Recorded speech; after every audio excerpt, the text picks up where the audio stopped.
New hair, who this? Yes, we stand.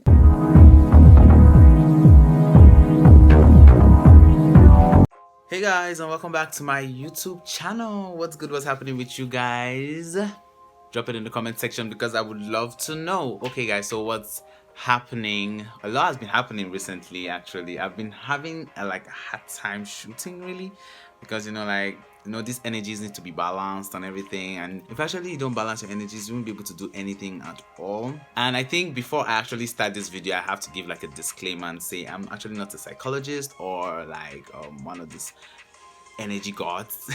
Even though my name is Energy Being on Twitter, I legit have ways in which I protect my energy and things I do to actually find myself and be balanced and be centered in the things that I'm doing. So basically, I'm just here to give you guys tips on what I use. I won't give you guys tips if it's not something that I use or something that I do already. Yeah, so basically these are tips to balancing those energies. Sometimes you might just feel like you're not up for it, you're not up for the day. Well, there are certain things you have to be conscious about and things you have to do to find yourself in a certain mental space that is positive and good. So here are my tips to balancing and preserving and protecting your energy.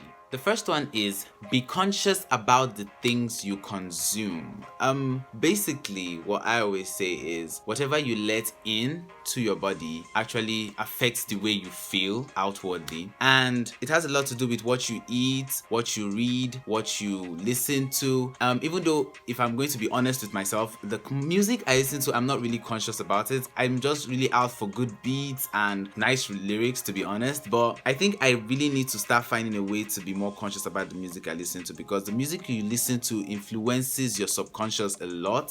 So if you are listening to positive music and good music for that day, then obviously you will go around feeling really good. Also, the food you consume is really important. Even though, let's be honest, in Nigeria we have like really limited food. If it's not rice, it's beans. If it's not beans, it's swallow. What else? Tell me, aside junks and small chops, what else is there? But really, you can be adventurous with food. Know what you feel like after you eat what you eat. Know what you're taking into your body. And when it comes to reading, for example, when this whole COVID and the lockdowns started and everything, a lot of people were avoiding the news and avoiding reading things about the whole lockdown because it was really affecting them mentally. Like, you see it and you say, no, you don't want to know this, and you don't need to have this information and everything, because at a point it was getting overwhelming. Your mental health is deteriorating. The whole negative vibe was just there and you just couldn't handle it. So a lot of what you consume affects your energy. So be very conscious about the things you consume. The second one is speak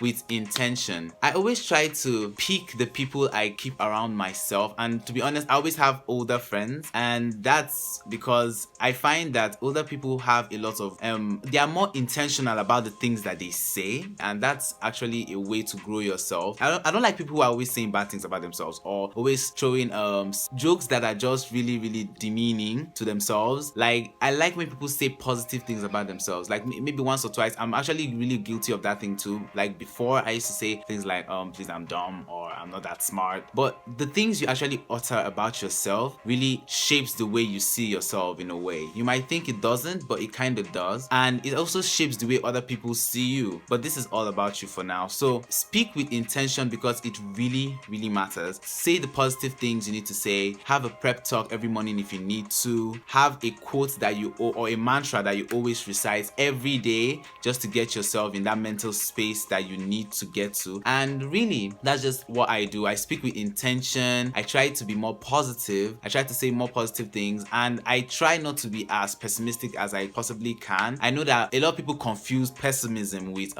realism, and I just think there's like a really thin line. There's I don't think this thing will work, and there's the possibility that this would work, but if it doesn't, I'm fine, and if it does, good. Those are two different ways. But pessimism is more of focusing on the negative part, where you think like it's not going to work because of the chances of it not even working, when there are also chances of it working too. So yeah, one thing I try to do is really speak with intention, and it has been working really great for me. The third one is observe how you feel around certain people and when doing certain things. I always try, well, to be honest, I actually have social anxiety, so I try my best to always stay at home. I'm a house plant. Yes, I'm a house plant. So basically, I try my best to stay at home and not go out as much. I'm honestly just in my space. I love my company, and it takes a lot for me to let someone into my space. So I'm hardly at social gatherings and everything. Even when I hear that, okay, there's a social gathering happening, I'm always like, you know what, I will come. A few days to whatever it is that's happening, I'm just like, you know what, I don't have the energy for that. I like to check my energy levels, and if I feel really good, okay, I'll go. But being in a large crowd for a long periodically time actually affects me and my social bar. Like, I have a very weak social bar. Like, bar just goes from like 100 to a 0 real quick, and it's just like I'm at that point where I'm always checking how I feel around certain people. If I am hanging out with anyone and I don't feel good, or I feel the need to bring myself down or talk less about my achievements, or just bring myself down generally just to make them feel better, I probably will not hang out with that person again. Or if I feel like I'm not happy doing certain things, then I won't do it again. There's this thing where when I started YouTubing, I actually saw it more as a hobby. Like, I just wanted to start something new, you know, try something good, you know, just have a new hobby before I actually get to do what I actually wanted to do. But at the point, YouTube started feeling like a job, because I felt like I needed to put out videos every week, and it started getting less and less more exciting to shoot videos. So I had to take a step back and think it through. Like, okay, wait, I need to focus and see that, okay, this YouTube that I started, it was actually because I wanted to do it, and I actually love doing YouTube. Putting pressure on myself was just really taking out the whole point of why I opened my YouTube channel. And at a point, it will get to a job, I hope, and I start making money from YouTube. But at this point, since we're still building the career and still trying to get the page to where we want it to be, then it shouldn't feel like a job. It should be something fun and exciting. So yeah, you should check your energy levels when doing certain things, when around certain people,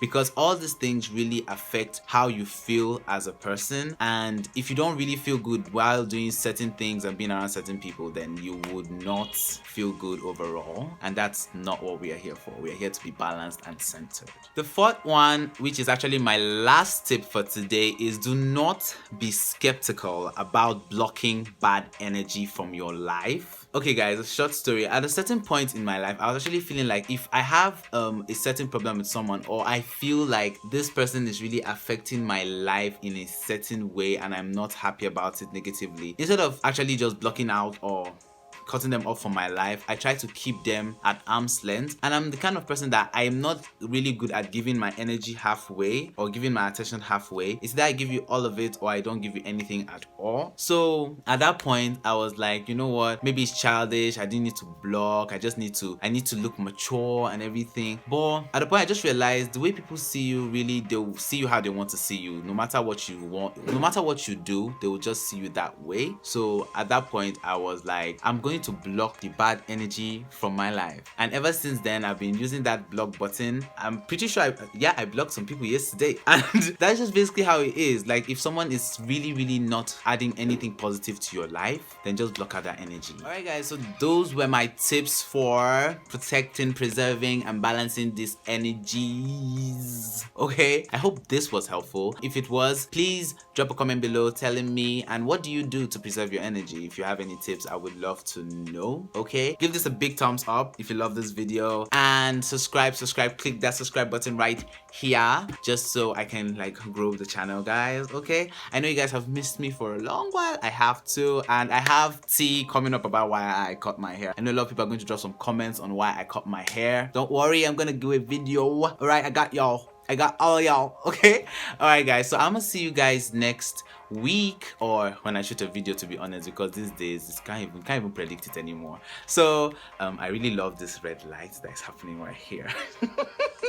I'm gonna see you guys next week. Peace, love, and God bless.